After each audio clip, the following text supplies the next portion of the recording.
Përshëndetje të nderuar miq, në këtë mbyllje viti do të shkojmë në Shtetet e Bashkuara të Amerikës për të folur për rregullat e emigracionit, çfarë ka ndodhur këtë vit. Kemi dëgjuar mjaft lajme për pezullime, ndalime, vendime të Trumpit, ndalime nga Kongresi, gjykata, Senati, e fundit ishte çështja e lotarisë që u pezullua, kur në fakt këtu këtë vit, siç jemi mësuar në muajin në fund të tetorit e në fillim të nëntorit që ishin aplikimet për çdo vit, nuk kishim një regjistrim për procesin e lotarisë. Dhe rrjedhimisht ishin pezulluar përpara sa dite vetë lajmi që e pezulloi Trump. Por çfarë ka ndodhur këtë vit për gjitha, do të flasim me zotin Lorenz Mansaku, ekspert emigracioni në Shtetet e Bashkuara. Zoti Mansaku, përshëndetje dhe faleminderit. Përshëndetje dhe faleminderit për ftesën.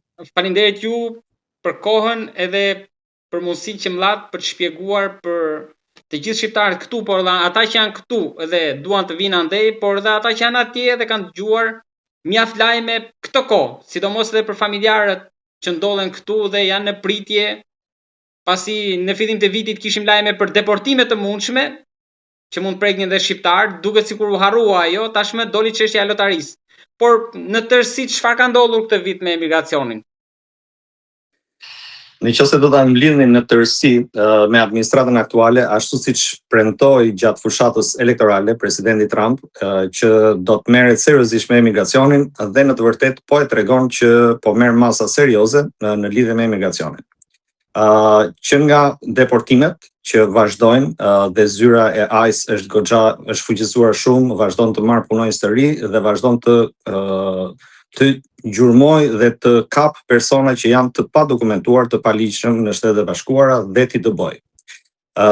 Përveç kësaj, ajo që dhe sigurisht ka patur edhe fatkeqësisht edhe shqiptar, të cilët kanë qenë të padokumentuar, të cilët janë kapur ose janë në paravurgim ose janë gati për tu deportuar apo mund të jenë deportuar. Që janë kapur pa dokumenta. Patjetër që po. Por ende jo të deportuar. Në dijenin time ka dhe persona që janë deportuar. Ka dhe shqiptar që janë deportuar. Por ajo që po i prek më shumë shqiptarët është pjesa, është programi i lotarisë. Programi aq i dashur për shqiptarët, të cilët kanë patur gjithmonë, kanë qenë, unë do thoya, Shqipëria ka qenë vendi i favorizuar në një farë mënyrë për numrin e personave që kanë fituar lotarin dhe që kanë marrë vizën, krahasuar me numrin e popullsisë. Pra do ta marrim gjithmonë me numrin e popullsisë, sa jemi dhe sa persona përzgjidhen. Dhe po të marrim për rajonin e Europës, ku domethënë shtete të tjera konkurrente do ishin Turqia dhe Ukraina, të cilat kanë një numër popullsie goxha më të madh nga ne, 80 milion apo 45 milion të paktën parafërsisht sa ka qenë numri i popullsisë tyre, krahasuar me numrin tonë të popullsisë, ndërkohë që numri i përzgjedhjeve ka qenë parafërsisht aty. Që do thotë, për numër popullsie, ne jemi shumë herë më përpara, shumë herë më të avantazhuar. Por çfarë ndodhi tani së fundi? Me ngjarjen që ndodhi në Universitetin Brown, ku u vran të paktën 2 vetë dhe edhe ndroi jetë edhe një profesor i MIT-s, presidenti Trump ndërmori një masë shumë drastike duke e ndërprer, duke e pezulluar programin e lotarisë për një periudhë të pacaktuar. Dhe kjo është një nga shqetësimet tek pjesa e lotarisë, periudha e pacaktuar, pasi çështja është që lotaria ka një afat kohor. Nëse vizat nuk janë lëshuar deri në 30 shtator të 2026-s për personat që po investojnë në këtë vit, atëherë ky program digjet. Përveç nëse do të kishin shansin e madh që të fitonin një vendim gjyqësor, siç ka ndodhur pavarësisht në vitet e Covidit, por edhe kjo do ishte një peripeci shumë e madhe, jo të gjithë e fitojnë, domethënë është goxha stres dhe domethënë shumë e vështirë që të merret viza. Po ju keni sqaruar edhe më parë që nuk ka një vendim final që të vendosë të vulur nga Kongresi, që do thotë që edhe ata që mund ta humbisnin në një moment, ndoshta ligjërisht mund t'i jepshë mundësia më vonë apo jo? Tani, çfarë ka ndodhur? Nga intervista e parë që kanë dhënë deri tani, fatkeqësisht doli ajo që thash. Në fillim kur dash ato intervistat e para, nuk kishte dalë akoma një udhëzim i qartë nga Departamenti i Shtetit. Dhe ishte akoma vetëm për personat që ishin në Amerikë me një status të ligjshëm, studentor apo në një vizë pune të përkohshme, dhe të cilët të cilëve u kishte rënë llotaria dhe mund të bënin ndryshimin e statusit këtu në Shtetet e Bashkuara. Pra fillimisht kjo kategori ishte e qartë që do të prekej. Tani, përveç kësaj, Departamenti i Shtetit doli me udhëzimin që llotaria, domethënë intervistat për llotarinë për DV 2026 do të ndërpriten për një afat të pacaktuar. Madje aty më jep disi një shpresë kjo pjesa që do të zhvillohen intervistat. Por viza nuk do të lëshohen. Tani kjo pritet të shikohet se si do të interpretohet nga konsulatat. Do të pritet të shikohet deri në çmas apo çfarë do të verifikohet. Dhe nëse kjo që nëse do të bëhen intervistat, ndoshta kam një shpresë që mund të ketë persona apo familje që edhe mund të marrin vizën pasi të kenë kaluar filtrat e verifikimeve të nevojshme. Kjo ma jep një shpresë, por kjo ka ndryshuar. Pra çfarë ka ndryshuar nga ajo intervistë deri më sot është që në atë moment ishte çdo gjë e paqartë. Unë thjesht dash një parashikim, fatkeqësisht doli, edhe pse nuk më pëlqen as pak, që shanset janë që edhe intervistat nëpër konsullata do të pezullohen, fatkeqësisht kjo ka ndodhur. Kemi këtë llotaria DV 2026, e cila është pezulluar dhe nuk dihet saktë se si ambasadat apo ambasada në Tiranë, që na prek ne më së shumti, çfarë do të veprojë, do të zhvillojë intervistat? Apo nëse ambasadave në vende të ndryshme secila mund të veprojë brenda një kornize ligjore, po mund të veprojë. Patjetër që po. Mund t'i pezullojnë, mund mos i zhvillojnë intervistat, ose mund t'i zhvillojnë intervistat në varësi nëse po themi kanë plotësuar kushtin e verifikimeve të nevojshme. Pra, kjo mbetet të shikohet në praktikë. Pjesa tjetër që është përsëri në një farë mënyrë shqetësuese është DV 2027, e cila nuk lidhet drejt për drejt me këtë pezullim. Flitej që do të bëj llotaria, regjistrimi për llotarinë e re, që zakonisht tradicionalisht hidhet në nëntor të çdo viti. Ajo nuk u mbajt në tetor apo në nëntor, u shty me idenë që do të kërkohet $1 për secilin regjistrim, për secilin aplikim për llotarinë. $1. Pra, $1. Më para ka qenë palat. Deri që shkonin 200 deri në 400, prandaj jo, $1 regjistrimi që e merr shteti. Po flasim, jo, kjo është tarifa thjesht për të hedhur llotarinë. Po, ishte ke të drejtë, ka qenë fillimisht për $250 për regjistrim. Ishte kjo, aktualisht flitet që do të jetë $1 regjistrimi.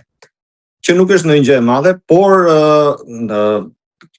KCC, Qendra Konsullore e Kentucky, e cila merret me administrimin e programit të llotarisë, me sa duket u mori kohë derisa të merreshin me përshtatjen e sistemit të tyre të regjistrimeve që të pranonte edhe pagesën $1.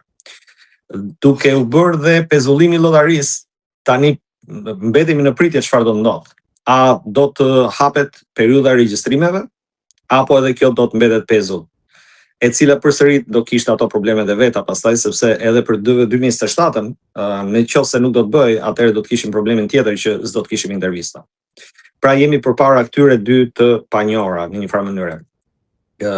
Dhe unë e kuptoj që personat që kanë përzgjedhur, unë kam klient, janë të shqetësuar, patjetër, sepse ata prisin intervistën në janar. Dhe tani po institucionet amerikane, kush mund t'i vendosë lëvizje edhe një zyrë avokatie? Apo ka specifikat veçanta pra për këtë rast?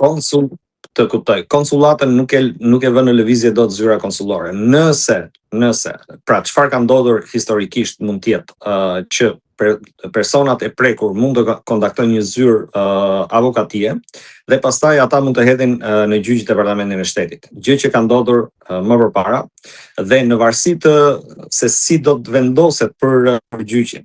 Ka patur një vendim gjykate për shembull që i prekte pra përfshiheshin të gjithë të përzgjedhurit e llotarisë, të cilët do kishin të drejtën për të marrë vizën. Kurse në një vendim tjetër gjykate u vendos që vetëm personat paditës kishin të drejtën që të intervistoheshin. Pra kjo varet se si do të ecë vendimi i gjykatës. Por këto marrin goxha kohë, pra zgjasin dhe domethënë pritja mund të ishte 2-3 vite, diçka e tillë, dhe në një farë mënyrë zvenit edhe shpresa që mund të marrë vizën apo jo personi. flas nga përvoja me persona të tjerë që u kanë ndodhur, një pjesë e mirë e tyre s'kan marrë vizën dhe kanë shkuar në atë zhgënjimin që ishin aq afër për të prekur atë ëndrrën e tyre dhe fatkeqësisht nuk arritën dot.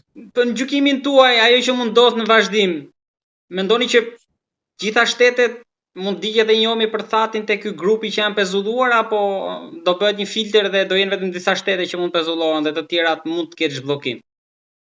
Fatkeqësisht se të gjitha shtetet që janë përfshirë në programin e lotarisë në këtë moment janë të pezulluara. Çfarë do të ndodhë më vonë, a do të ketë shtete më të favorizuara, nuk e besoj që të jetë në atë mënyrë. Për më tepër administrata Trump nuk është që e ka dashur shumë programin e lotarisë, për shkak sepse vinë persona të pa kualifikuar, ka qenë më shumë në drejtim të punojësve të kualifikuar, edhe pse në këto momente fokusi përsëri ka ndryshuar. Të paktën në çfarë unë shikoj në të gjitha udhëzimet që jepen, fokusi aktualisht është që të fuqizohet punojësit vendas, punojësit amerikanë. Që kompanitë amerikane në radhë të parë të marrin punojësit vendas, sepse në një farë mënyre, me sa duket nga administrata aktuale, është vënë re që në një farë mënyre është keq përdorur edhe programi i vizave të punës. Dhe ndoshta janë favorizuar disi më shumë punojësit e huaj krahasuar me punojësit vendas.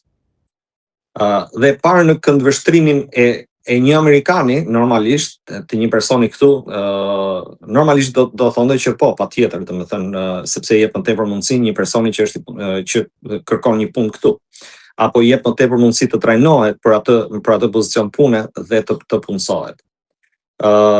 Më e fundit për shembull ishte për vizën H1B, është një vizë punësimi për punojës të kualifikuar.